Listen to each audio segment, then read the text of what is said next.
Welcome to another episode of the Path Building Podcast. My name is Kristen, and I am joined by my co host, co founder of PM Path Builders, Candice Vargo.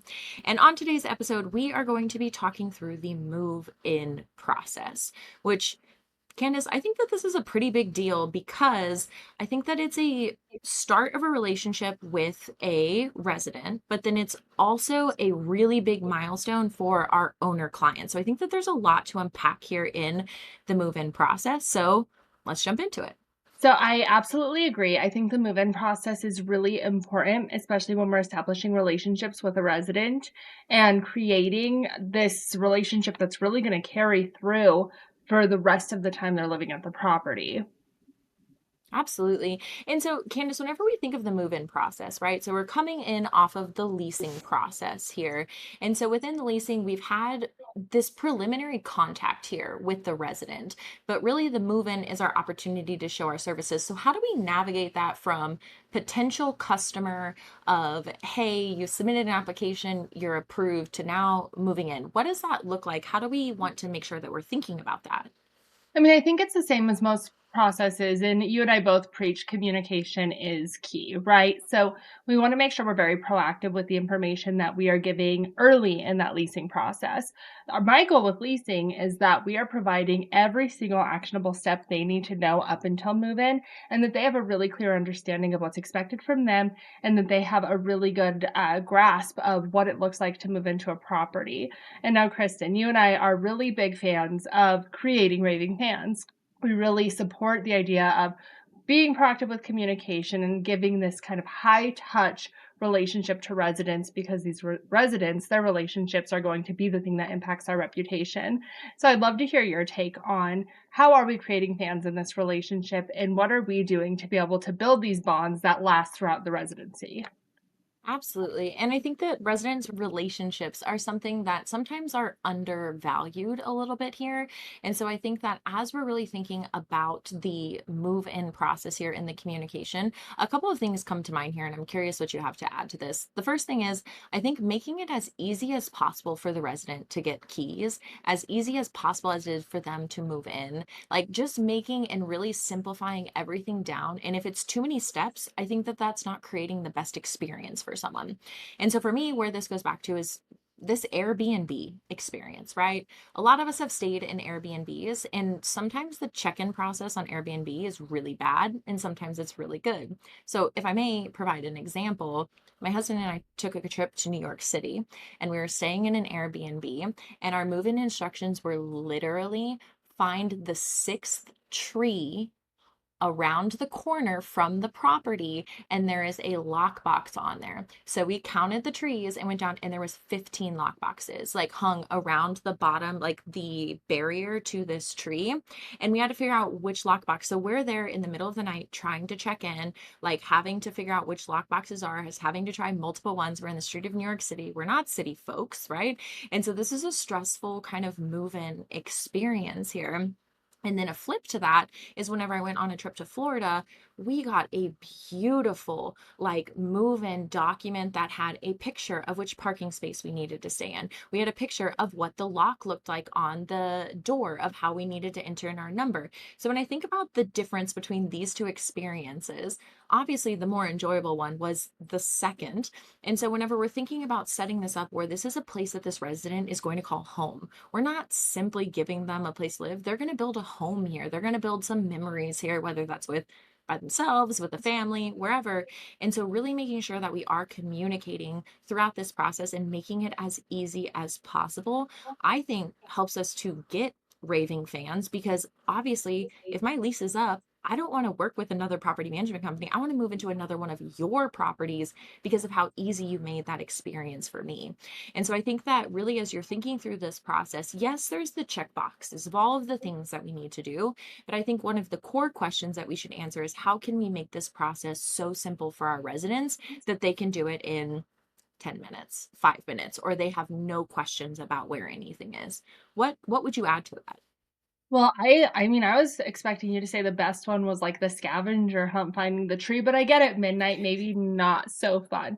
So Not what in I this not in the part of New York we were staying in. It was not enjoyable, Candace. Well, I was about to tell everyone they should implement a scavenger hunt to get move-in information, but okay, maybe not in case it's midnight in New York, but I do think when we think about these relationships and gathering information, there's so much that we can do proactively. I love that you mentioned having the photo of the parking space, and this is where the lockbox is, and this is the code.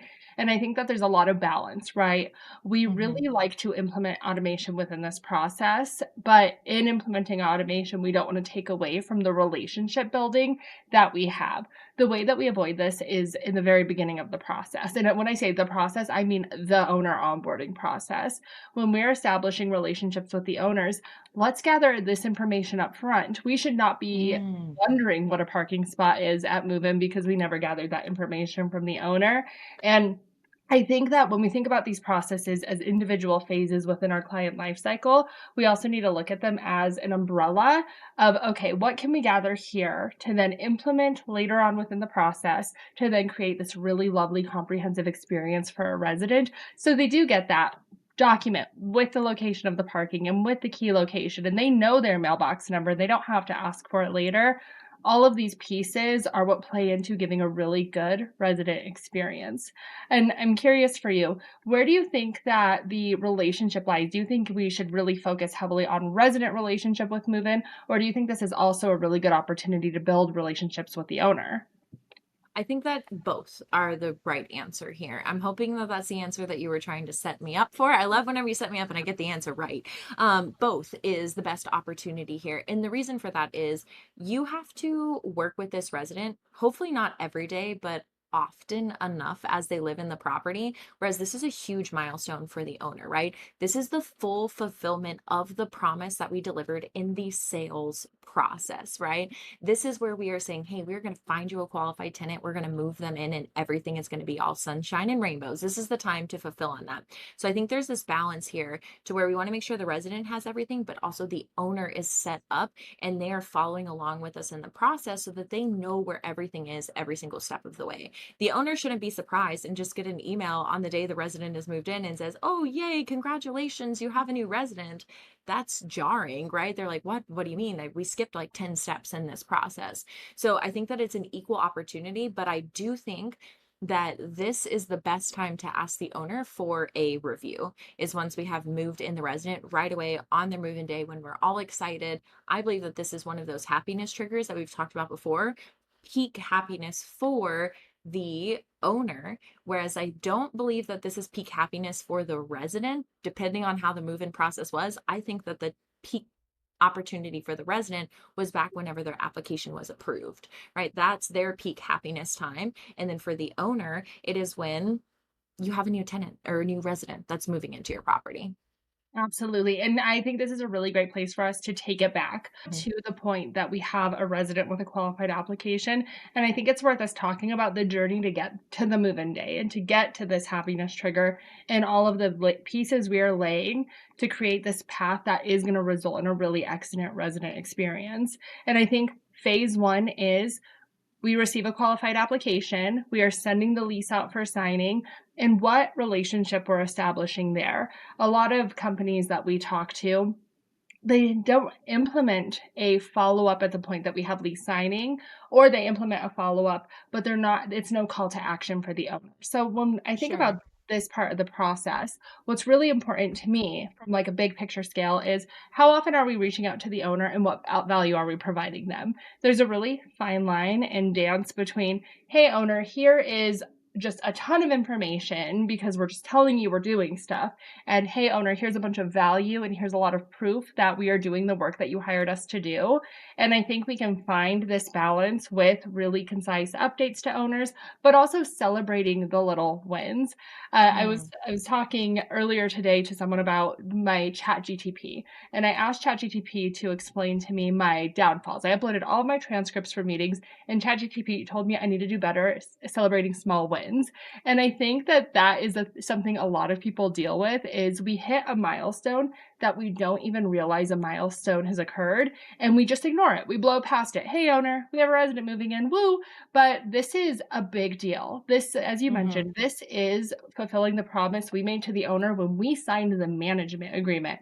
They hired us to lease their property, and a resident moving in, that's a huge deal to an owner, especially if this is the first time a resident's moving into this owner's property, right? So I think that we should have, fireworks. I'm not demanding people have like firework gifts in their emails, but I think we should really Oh, I celebrate thought these you meant moments. send fireworks to your owner Maybe. or like schedule fireworks to be shot over their house of like, congratulations, you have a new resident. Yeah, actually, No? I think, maybe my fire hazard, but I do feel like there's equivalents, right? Champagne, sparkling cider, something just to celebrate this occasion and make the owner feel like this is the big deal that it is. I'm curious, what do you think that we can do to like, is there anywhere else within this process that you think it's worth putting some emphasis in and getting that immediate kind of gratification from the owner? I think you've hit on the main points here. Once we have the approved applicant here, once they are getting ready to move in, I think maybe another great place is depending on your move-in qualifications, which I want to dig into some like very technical things here in just a moment, but once the move-in qualifications have been met, right? If we're requiring funds, if we're requiring, proof of insurance, if we're requiring any of these things and the move-in requirements have all been met, I think that any big milestone that we're working towards, we should also simultaneously update the landlord or the owner of the property as well, because anything that we're waiting for and we're expecting once it's completed, that owner should know as well, so that they're feeling like they're moving through the process with us and that they are along for the ride. What I think is interesting, some people would say that that's overkill. However, whenever we look back at the trends report that was published by Peter Lohman, Jordan Whala, and a number of other people, and they studied what owners actually want from their property management companies, a majority of them want to know what's happening. A majority of them want to be involved. And primarily here, whenever we are doing something that's positive, that is 100% reflecting our value, we need to let them know. We need to let them know whenever we do those good things, because otherwise they think that we're just sitting back collecting the rent. They're thinking our feet are just kicked up on our desk, that we're not really doing anything. We're counting our coins like Scrooge McDuck, but we're not, right? Like that's not the reality of our situation here. And we need to make sure to let the owners know whenever we have accomplished something here, because that is showing our value to them. That's proving that we have made these promises and now we're delivering on them. I absolutely agree. And I think there's a very happy medium that can be found when we have clients that use task management softwares. Something that I love to implement are two separate pipelines. One is our high touch owner pipeline, and one is our lower touch Mhm. owner pipeline. If we have an owner that has 18 properties with us and every month they have multiple move ins, we might not need the fireworks every time, right? For them, this is a business. And I think that relationship can look a little bit different. But if this Mhm. is the first time leasing an owner's home, absolutely make it a big deal, right? It's finding that intricate balance of we don't want to give the owner so much information that they feel overwhelmed, but we also don't want to just blow by the things that could be really important to this owner and make them see the value and see that the investment that they put into us as their management company is worth it. Yeah, absolutely. And so we've talked there about involving the owner in this process. I want to switch gears and I have some just technical off the wall questions, Candace. There was no prep for this. I'm just going to throw things out here to you. Okay. So, when this is going into task management software, Yeah. okay? Because I've seen it done a couple of different ways. What is best practice? When does move in actually begin? Does it start once we have the qualified applicant, or does it start once that applicant has been approved and we have a lease signed? Is it some other time in between? When does technically the move in process begin? I've seen 3 ways, and I don't think any one of the 3 is incorrect. It is totally process oriented. One is the resident signs the lease. At that Mhm. point, lease signed, move-in process begins. So we are collecting initial funds, we are collecting initial deposits. all of this is happening at the beginning of the move-in process. So that I would say is kind of like the baseline for what we have. Whenever we look at a bit lower officiality, whenever we're transitioning Mhm. to move-in, is sending the lease within the move-in process. So some companies require an initial deposit to hold the property. That initial deposit being paid kicks off move-in, and now we are sending lease as the first step within the move-in process. That one I think can be a little bit finicky. I think you really need to look at your metrics and determine how many people are we losing after that Mhm. initial deposit is paid. If it's 0%, fine, let's have that move-in process begin. And then the ones that are a little bit firm are the ones where lease is signed and deposits paid. Those two requirements are made. Property is then removed from the market, move-in process begins. So it really depends on the way that this company operates, legislation. There's some legislation that is just a little more strict about what you can accept upfront. Some states don't allow holding deposits, right? The deposit has to be applied to the security deposit. And so it's really going to be state specific and market specific. But I think that having a firm metric regardless is incredibly important, whether it is lease signed, deposit paid, or both. Yeah, no, that makes sense. I've seen some companies as well. I don't know if this is as common, where they require funds before the lease is signed. And if Mhm. you guys are watching this, my hands are backwards because to me that feels a little bit backwards. But I'm curious, is that common? Like, is that something that is that on the more strict end there to where it's like you need to pay us funds before we'll even give you the lease? Is that common? What are your thoughts here on that one? So I don't think it's super uncommon to see companies who accept funds up front. I think we see that actually quite often where companies are requiring some form of holding deposit or initial deposit to be paid before they're even willing to send the lease agreement. Benefit is you're not wasting time sending lease agreements to people who are not going to sign, right? The negative is now you have an additional barrier to entry, right? So you Mm, have to send over the request for funds to be paid. You typically, in order to get those funds, have to add them to your PM software, right? Or you have to convert them to a tenant within your PM software, depending which software you're using, unless you're doing certified funds, and that's a whole other doozy. So you have a lot of things you have to look at. And then how long are we willing to wait for that deposit? How long are we then willing to wait for the lease? You have some more metrics, but it does really ensure that we have qualified applicants before we even get to the point that we're wasting time sending them a lease. sure, that makes total sense. And so, something interesting that you're bringing up here on the move-in process is collecting the security deposit. Probably one of the most important things that we do, but a Mhm. lot of people are leaning now more towards security deposit alternatives and offering those to their residents. Could you speak a little bit there for the folks that are accepting cash only or the ones that are accepting security deposit alternatives? How should somebody make a decision on should I offer this to my residents or is this something good that I should do? I have a very mixed relationship with security deposit alternatives. I think that they are incredible in, again, reducing the barrier to entry for renting for a lot of people. I think that like renting is something that is, I mean, everyone needs a home, but it's almost starting to feel like a luxury because you have to have cash on hand to be able to rent a property. Mm, And it can feel weird from a property manager perspective, like to think, oh, well, like I want the people that are moving into my properties to have cash on hand, but then we also have the balance of it's really expensive to live, right? So I think that it is a really great way to allow more people to access properties who may not have as much expendable income or just cash on hand to be able to invest in the property. But then you have people who consider, like, is that the kind of resident I want at my property? Do I want someone mm, living there who isn't able to pay an initial deposit? Because what's going to happen if they have a bad month? How are they going to pay rent? So I think there's like the human aspect of it versus the business aspect. As a whole, though, I think there's so many protections that come from these security deposit alternatives that are really great, but you have to use the right security deposit alternative. There are companies that are amazing, and you have damage at the property and they are going to make sure you have those funds to complete those repairs, and there are some that are going to nickel and dime the property manager and say, "Oh no, this isn't mm. a resident charge," and they're not going to give those funds. And so I feel like it's kind of it's a tightrope we have to walk to figure out what's the right decision for your business and what risk you're willing to accept and what you're willing to give in order to have that flexibility. Yeah, absolutely. No, that's such good things, Candace. So many good things that you're saying there. So I'm going to keep peppering you with questions if I'm that's okay ready. with you, because I have so many curiosities here. So jumping back over to our task management software and really building automations within the move-in process, what are the key areas where you see automations really help business owners and help property managers? And where maybe are some spots that you see automations as not necessarily being needed in certain sections where a human relationship is better there? Can you speak to some of those specific situations?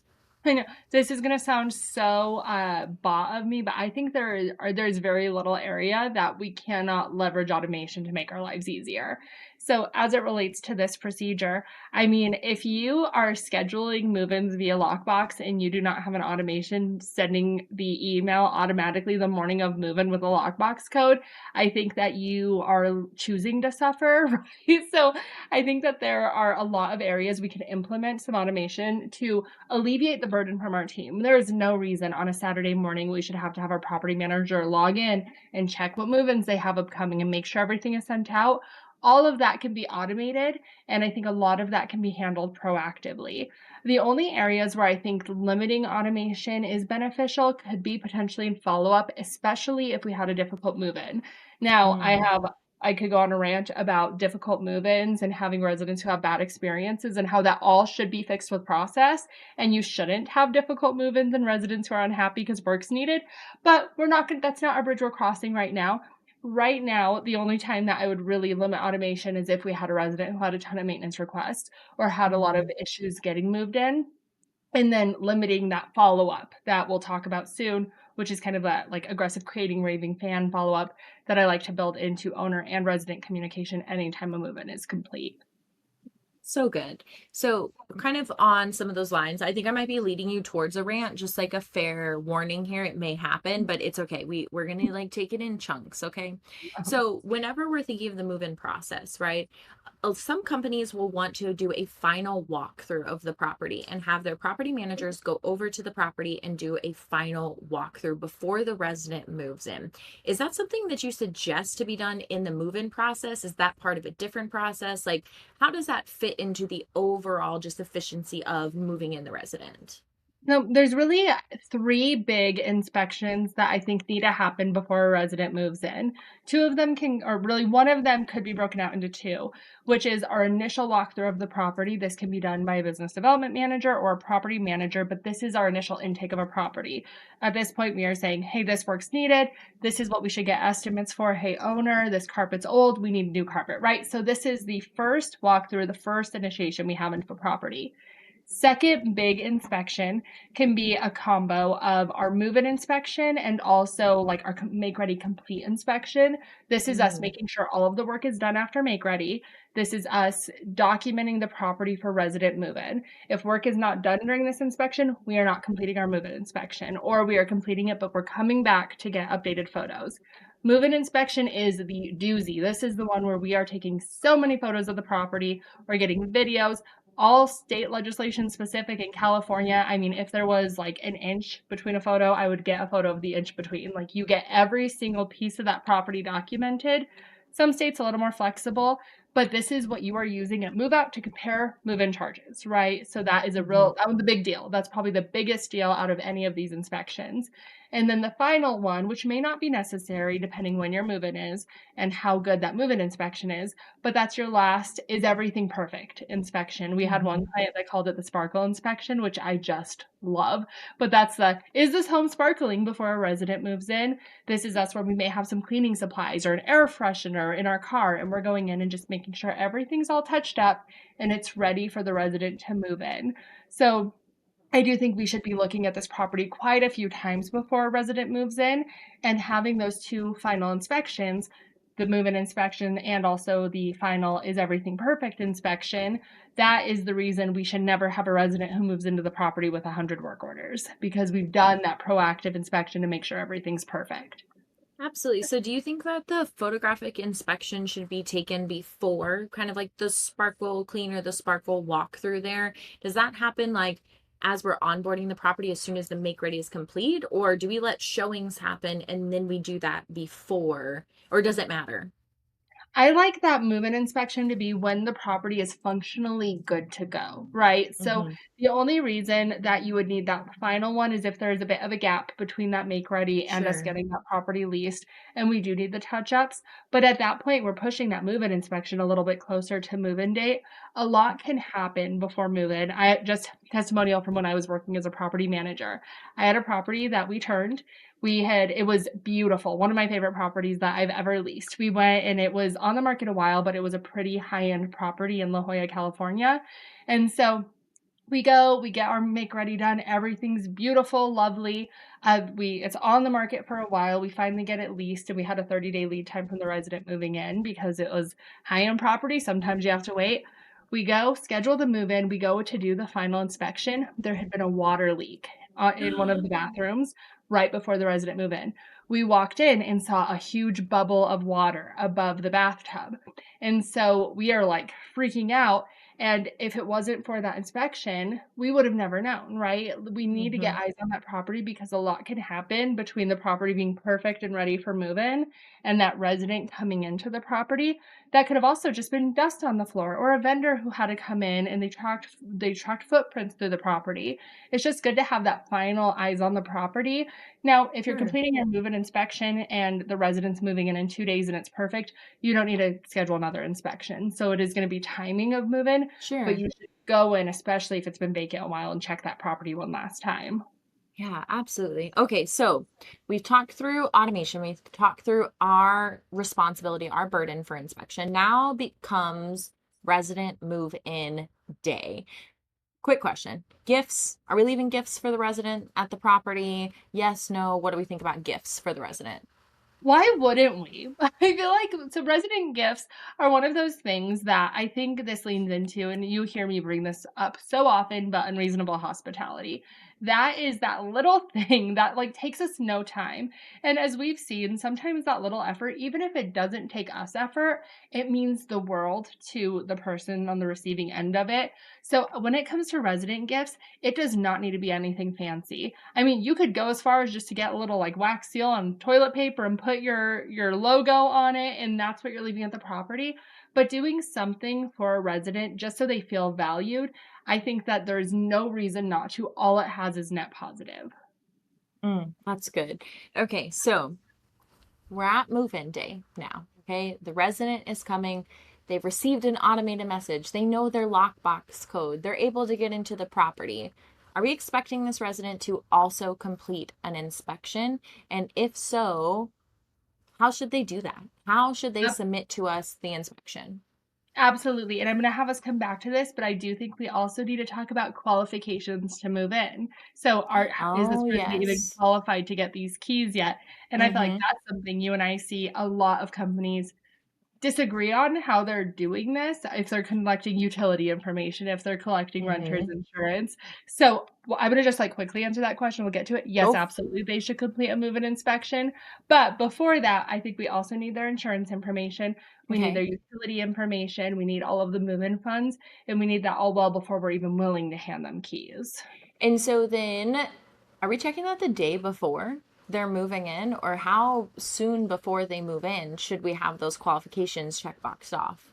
I mean, if you're a glutton for punishment, absolutely check it the day before, but be prepared that whole day you're gonna be calling the resident trying to get their utility information. I have a few thoughts on move-in days, and a lot of this ties into how soon we're letting a resident move into a property from when they qualified. So Mm-hmm. I'm a really big fan of having a 7-day buffer from lease sign to move in. Some companies, they just can't swing that. Like, there's some companies that their turn they're moving always are starting on the first of the month, and sometimes that they have to have a 1 to 2 day turnaround because that lease is starting the first of the month. But if Those you companies are stress me out. oh my gosh, they stress me out. So the ones that like they don't complete the turn before the new resident moves in, Oh, you mean it like they move every resident out on the last day of the month and move every resident in on the first day of the month and then complete make ready? Wow. they sure do. Wow, And the that is property is being turned. and Whoo, I'm again, getting stressed right now, even just talking about it. Anyways, to, so to yes, each Candace. to each your own market. I get it. I'm not here to judge, but I am here to judge. Okay. So I think if you are in a market where Incorrect. No, I get that some people literally they don't have a choice, and that find a better market. I don't know, but for the people who have the choice and are choosing to let residents move in 2 days after the lease is signed, unless like that property is $10,000 a day, and you're literally throwing away like if that property is not making you more than $500 to $600 a day, you don't need to rush that move in by 3 more days because it's gonna make your owner a bit more money, and all it's Mhm. going to do, your owner might be like, "Wow, you did this so fast," and the resident's moving in, but what happens when the work's not done? What I was gonna say, happens when when the we resident is like, there's a water leak in my house. Exactly, like, there's so many things that can go wrong that will make your owner's experience so much lower than the little bit of a serotonin boost they're gonna have that the resident's moving in 3 more days than they would have otherwise. But those 3 Mhm. days could give you enough time to do that preliminary inspection, to qualify that the residents met all of the requirements, to make sure that we're not doing something that could break our process. What happens if our property manager quits because they're so stressed out because they have all these fast turns? The owner's gonna like that a lot less than having to wait 2 more days for a move-in, right? So, when I think about this procedure, I think I'm a really big fan of giving yourself a little bit of a breather between that time the lease is signed and then the resident moves in, so we can pre-qualify. I like Mhm. for us to verify utilities and to verify the renter's insurance and move-in funds 2 to 3 days before move-in, and that is a requirement where we're saying, "Hey, resident, if you don't have this to us by this time, this could delay your move-in date," especially if we're automating it. We won't even turn on Mhm. the automations till we have it, so if that Right. means that they can't move in on their move-in date because they didn't give us the Sorry. now, if you're in California, you can't do that. You're gonna have to just deal and, bend your rules. But if you're able to have that flexibility, there is no reason not to be strict with a resident because your policies are your policies. They're not the resident's policies. They're not the owner's policies. They're your company, and you get to decide what you're willing to accept. Absolutely. And so then for utilities, for insurance, I know that we've seen this collected in a number of different ways, right? I've seen screenshots, I've seen forms, I've seen companies that do this for you. Is there kind of a best practice or something that you prescribe to people to look into whenever it comes to verifying utilities, or is it just I saw it and they gave me the account number and that was good to go for me. Like what is best practice that you prescribe to people? So there are a lot of different ways you can do it. The only one that I would say like is the wrong way is not collecting it at all because that only puts you at risk and that only causes more stress for your team.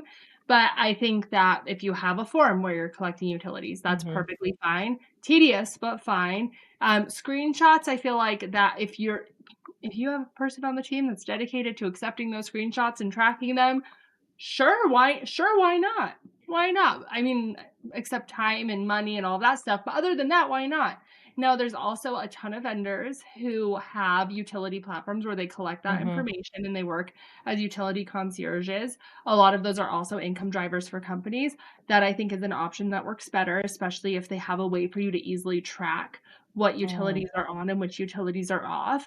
No matter how you're doing it, I just think consistency is the most important and following these processes and making sure we are not making exceptions because the resident's taking a while to get back and we don't want to inconvenience ourselves by moving in the move-in date, right? So I just think as long as we're collecting it, that's what matters.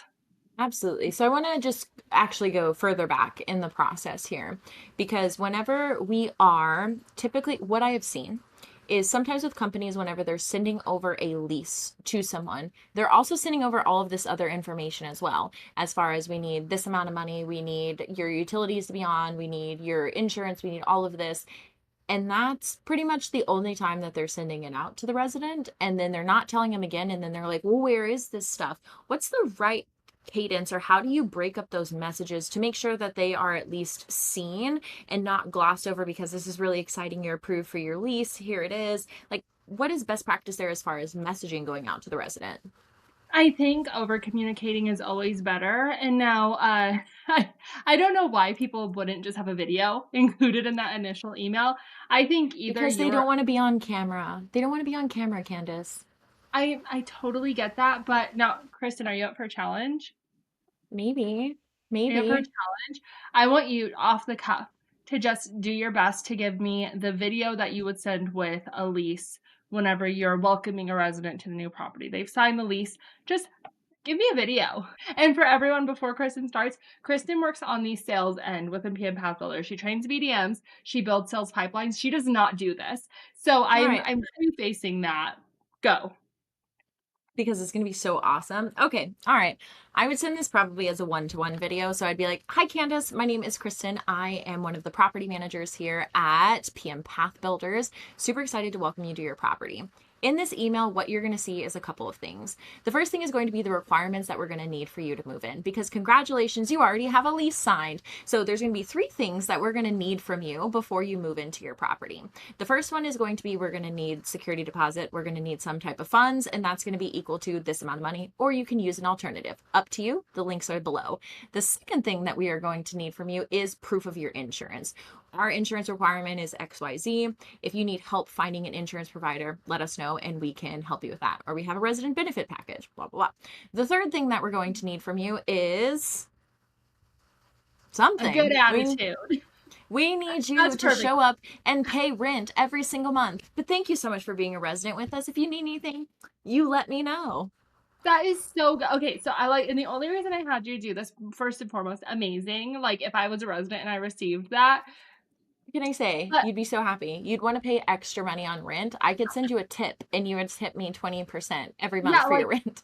send me a buy me a coffee link and I would buy you a coffee. Okay, so the reason I wanted you to do that is because I want every single property manager listening to this that's like, I can't do a video. Wouldn't know what to say. You made that up. Like, obviously, you Oh, have a yeah. pretty decent foundation to property management and leasing and what's required, but you just literally pulled that out of a hat and made it happen. Give yourself 20 minutes in a script, you listening, and you're going to be able to create something that feels personal, that gives a better experience. And there's absolutely no reason that resident doesn't have a video linked with that email. And you can also make it evergreen, right? Mm-hmm. In the beginning of that video, you can say, hey, welcome to blank property management. We just want to send you this email to give you an idea of what comes next in the move-in process. We're so glad to have you here. Now it's a video you only have to record once and you never have to do it again. There's no reason to not have that within your follow-up structure. So I think we have an initial email, move-in instructions video.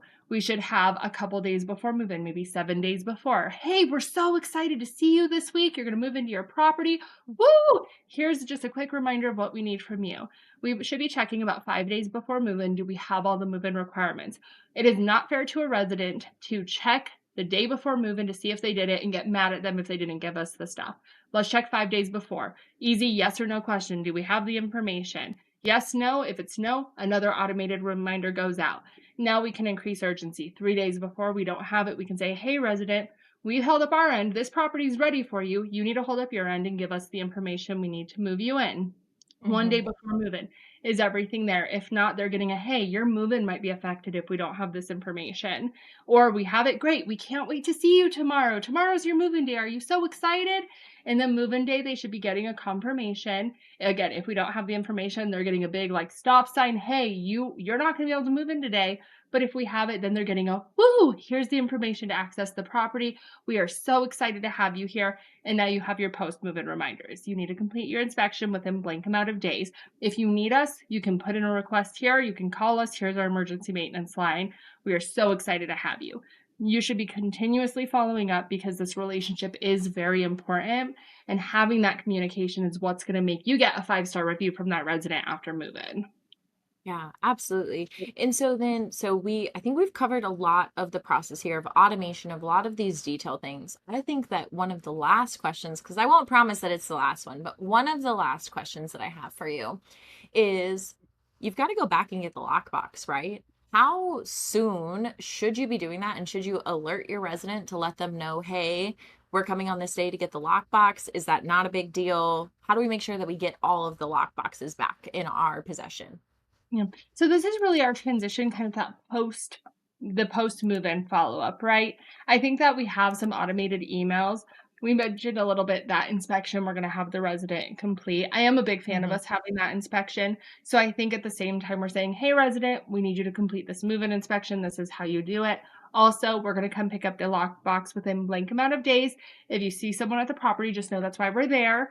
And then Mhm. we could, if we want to be more specific and say exactly when, we can do that. But then we're kind of tied to the time we said we're going to go. And lockbox is like one of our lowest priorities. So I don't want us to be bound by when we said we'd be there to pick up a lockbox. I actually have worked with companies that leave the lockbox at the property. So we say, hey, resident, Mm. box is left there. This is what you're going to put on the door outside when you move out, and that's where you're placing your keys. So I've seen that work as well. It's totally up to what policy makes the most sense. Absolutely. I worked with a company who plots all of their properties in a circle or like in a drive map. And so anytime one of their inspectors or anyone goes out, they just figure out who is plotted closest to there that needs something picked up. And then they just make a route for their inspector, whoever else, to go out to the property and pick up what is needed. I agree with you. Committing yourself to a day and time is tough. Should should your BDM be picking up the lock boxes, or should it be the property manager? Should it be a field inspector? Who picks up the lockbox? I mean, your BDM should only be picking up the lockbox if they need it immediately to go close a deal. Like there is no other Your or BDM they're should not going get the into lockbox. yeah, it doesn't make sense. It's not worth their time. It is like, well, how many doors? If we have them picking up 20 lockboxes a month, how many doors could they have closed in that time? I don't think At it's least worth it. five. I do like the idea of convenience though. If we know someone, if we should be communicating, right? And now it depends on company size. If you have a company with 2,500 doors, your BDM's not going to know every single move in that's happening, and there's absolutely no reason to expect them to. If you're a smaller company and you guys have updates saying, hey, this move in's completed, and the BDM's like, oh, I have an on site next door. Great, but that shouldn't be policy. I think we should have an inspector or property manager, owner of that move in process, is also the person coming to get that lockbox. Absolutely. No, that's so, so good. The reason that I brought up the BDM there is because a lot of times this is when the BDM gets paid. So a lot of companies, this is my least favorite thing in the entire world, Candace, is that the BDM has to return the lockbox before they will release a commission. Huh. That's, I I mean, hate it. how I expensive hate it so much. are the lockboxes made of gold? Yes, actually, they are gold Oh, well plated, then gold okay, I leafed. get. I mean, I get. If you have your gold leaf lockbox, I get. No, there. That does not. I don't think that's necessary, and I think that does put I think undue that's burden overkill. on the sale. Exactly. Like the salesperson should be drowning in so many leads that like every minute they spend not working on those leads is costing your company money. And I can't think of anything that makes less money than picking up a lockbox after move in. This is correct. I agree with you 100%. So, we've talked about our owner communication. We've talked about our resident communication. I want to just circle back to our creating raving fans because I know that you threw this question over to me, but I want to throw it back to you because you've built so many of these raving fan processes and you talked a little bit there about high touch communication, low touch communication. What are we putting inside of these? How are we building raving fans? Who are we building raving fans with? And also, if that's not enough questions, why is the move in process the best place for us to kind of kick off this raving fans email sequence or whatever it is? Absolutely. So I'm going to start by talking about owner communication first because that is what the people want to hear. And then we're going to talk about resident, which I do think in this case is one of the most important. So when we have owner communication in a post move in, there's a few things that I like us to think about. The first thing is, especially for new owners or higher touch owners, it's easy to think about the fact that we've signed an agreement and now this owner is, we want to have this like really engaging follow up after onboarding.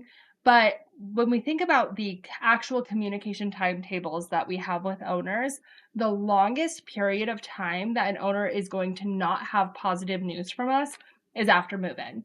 We have Mm, an owner that just onboarded. They're going to talk to us through the renewal, or not the renewal, the make ready process, the marketing process, the resident onboarding process. If there's a resident in place, we're going to talk to them during leasing. We're going to talk to them as we're preparing for renewal. They're hearing from us really regularly. So, yeah, it's good to have a few emails interspaced to just educate owners. But the second a resident moves into a property, crickets. A lot of the times, owners, the or next time bad they hear, news. Or Yeah. bad news. Yep. So next time owners hearing from us is because there was an issue at move-in or maintenance requests have come in or we didn't receive rent or whoa, there's a renewal, but that's a year later. So I love for us to put a lot of emphasis in the creating raving fans after an owner moves or a resident moves into a property. I think the analogy I like to use is like a car dealership. You drive off the lot and it's like, bye. When's the last time you thought about your car dealership? Probably not until you need another car. We don't really think about that salesperson often, and unless it's a really good salesperson. The person Mhm. that my family has a salesperson we go to at GNC. Where like my dad, he will literally check in with us and be like, "Hey, he called me and said there was a deal. Do you guys need a truck?" And we're like, "No, we don't. Thank you so much for thinking of us. No, we don't." But that relationship has been fostered because this person messages my dad happy birthday and messages him happy Father's Day. And they check in and he's like, how's the grandkids? And my dad's like, how's the trucks? Right? They have this relationship. So they built this relationship that has now made my dad literally A a raving fan. lifelong. He is a raving fan of this man. I can promise you, if that man leaves that dealership, my dad will decide to buy a different type of car because he likes the He person so goes to much that yeah. sells them. So we Mhm. don't want to be the person that they're like, oh, hope you enjoy your vehicle and you never hear from them again. We want to be this guy who's checking in regularly and making us feel valued and like our money's worth something and our time's worth something. And so I want for us to be that person. We want to check in. We want to tell them how good things are going. And again, Mhm. if this is an investor client and they have dozens of properties with us, maybe lighten it up, right? You need to look at your specific portfolio and what makes sense. But when we think about individual accidental landlords first time leasing a property, we need to give them that high touch relationship where they feel valued and they know that we're thinking about them. This can be built into us just educating them. How can you make the most out of your platforms? Hey, have you thought about investing in another property? I want to give you an update on market conditions, right? We just want to foster that relationship and create value. Yeah. No, that's Thank so you for good. that. No, you're great. And so then, are these more generic or are they more timely, right? Like, is there one specifically timed around, hey, you're getting your first owner statement. Do you have any questions on that? Or are these more generic, like, how's everything going? Like, where do we take the content of these raving fan sequences? Or are we calling them? How do we do it? All of the above. I think that we should have a call after move-in within the first between 30 days and 60 days because that's going to be kind of far enough that we're not top of mind, but recent enough that they still have a fresh experience with us. Hmm. I'd like for us to automate as much as we can. So that first statement, I like for that to go out within a couple days of move-in, just because we don't know where the statement falls, but we don't want to have to be bound by the date that we're sending this. But then in an ideal world, every property management company would have at least a monthly campaign they're sending to current clients. That's just a market updates. Here's what's going on. Here's what we're seeing, trends. Here's how quickly properties are rented. I know that's not possible for every company. I totally get that. But I think if we can have those really hyper specific, here's what's actually happening, and this is why we're providing you value, amazing. That is best case scenario. Worst case should still be you have at least 10 emails scheduled out for the next 6 months that are check ins. How are things going? Here's what you need to know about your property. Here's how we're maintaining your investment. And all of that can be totally automated. So I understand the owner raving fan here, Candace, but a piece that you said was what you believe to be the most important part here, and that's the resident raving fan. But I mean, come on now. Can a resident really even be a raving fan? Like, is this possible? What does that look like? I wish I had a table I could flip and be like, yes, the resident can be a raving fan. So, and I love that you asked this question because you were on stage right next to me at NARPM Nationals last year Was presenting. I? You Was were I? on Resident Raving Oh, Fan. So on the count of three, we're both going to answer this question with one word. Can a resident be a raving fan? One, two, three. Yes. yes. Yes, they can. And that is so important. We have one property with 1 to 2 owners. Maybe we have a dozen owners and they're all in a trust, but we have one property that's associated to one owner account. We have one property that could be associated with a dozen resident accounts. We could have so many residents coming in and out of this property, and every single one of them has the ability to impact our reputation. So, yes, not only can a resident be a raving fan, but they absolutely should be a raving fan of ours. And I think that we start by building that relationship right here. We, of course, got through the leasing. You had made an incredible point earlier on about gathering and capturing residents' experiences during the application and screening process. Totally agree. If you're not asking for a review whenever you tell an application that they're approved, you are missing out on infinite reviews. But once we get to the point that the resident has signed a lease, they've moved into the property, they should be hearing from us about as much as the owner is, and there's no reason that resident should be omitted from those follow-ups. Even if we've rented this property 100 times, still the first time that resident's in the property, so they should be getting emails checking in, teaching them how to use their portal, teaching them to submit maintenance requests, tutorials on what to click and what to do whenever they're accessing their portal online. So many opportunities to educate residents, and I think a lot of companies miss out on them. Mm, that's so good. And so talk to us a little bit there content wise. So I know we're sending like market updates, we're sending timely updates to owners. What is there to tell a resident kind of throughout this process? Are we just thanking them for being residents? What does that content look like there?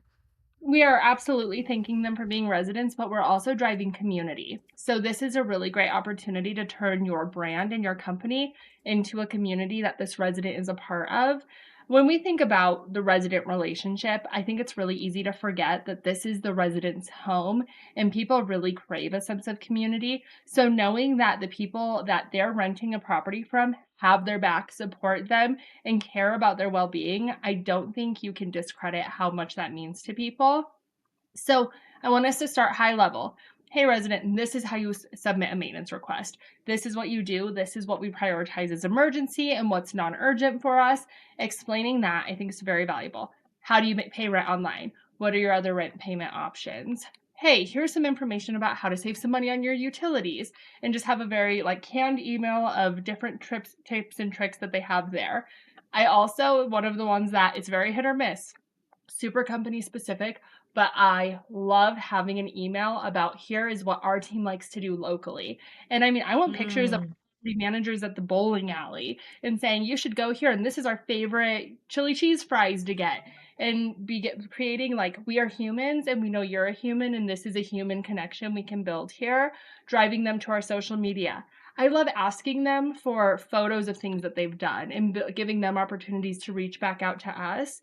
So creating this long-lasting relationship and driving that content towards community rather than here's some information, see you at renewal, pay your rent. yeah. No, I love that all of those things are key pieces of the move-in experience because I Mhm. think that whenever people think about the move-in process, it's very limited to giving the resident keys and having them move into the property. There are all of these other factors and opportunities there to make an impact and to make a connection. And I love what you said there to drive a community because wouldn't it be amazing, Candace, if you had such a good experience with your resident that whenever it came time for them to move out, let's say that there's not an opportunity for renewal, right? The owner's moving back into the property, the owner's selling the property, and you say, hey, here's a list of other rentals that we manage in this area, and they move into another one of your rentals. This is a good standing tenant. And then they stay with you within your property communities there that you're managing, your single family properties. Don't think I'm talking multifamily here, people. Your single family properties that you are managing, but you have one resident that stays with you for 5 years over 3 different properties.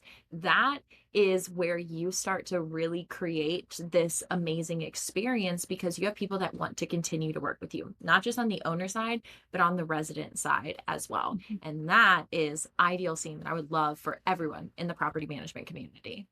And it's totally possible, right? And there's also other ways that we could drive income. We all know our fiduciary duty is to the owner. We are here to make the owners money, but that does not stop us from being able to also be a really excellent resource for our residents. And that can include, hey, resident, if you are considering buying but you don't know where to start, if we're a brokerage, we now have the opportunity to help educate people so they may be able to buy their own home. What happens when they buy that home and then they decide they're moving and they need a manager? Is there any world where they're not coming to you? No. We never know where our next owner is going to come from. It could be the brother of a resident who's renting with us and had such a good experience. It is like this, the relationship is circular and there are so many opportunities, but I'm so excited to hear what your thought was with that. was going to say, Candace, let us not give all of this away because this is a topic that we are speaking on at NARPM Nationals. So, It is. it's very exciting things, and that's just like it's a teensy preview of the Well, content that we're going to be bringing at NARPM Nationals. If you don't have a ticket yet, you should absolutely get your ticket to NARPM Nationals. But talking about the resident relationships and creating revenue around that, Candace and I are going to be up on the stage again speaking on that topic this year. absolutely. And I think that really rounds out this move-in experience and the relationships we're trying to foster. Kristen, final thoughts. Anything that you wished I would have hit on that I didn't? Nothing. You hit on every single thing. But if I may add a summary point here, if I had to boil it down, you taught me that internet statement. What is it? TLDR, too long, didn't read. This is my version of it, okay? The resident or the move-in experience is longer than just and is more than just giving the keys over to your resident. And also, whenever you think about this process, make sure that you're thinking through this of the tenants as being human beings that have a life and are moving into a home. And if you think of that and have that at the forefront of your process, the rest of it is going to fall into place as far as automations, as far as ease of use. But make sure that you're thinking of this experience as you are helping to provide housing for a family, for a person, for an individual couple. And that can help to drive your process. What would you And add, Candace? that should be the foundation of your process. We are humans in a human industry, and yeah, we deal with properties, but properties are inhabited by people, and so we should have processes that drive people forward, not just checking off a box. Oh, so good, Candace. So good. That's all. Thank you all so much for listening to the Path Building Podcast. I am Candace, And I'm Kristen. and we'll see you soon.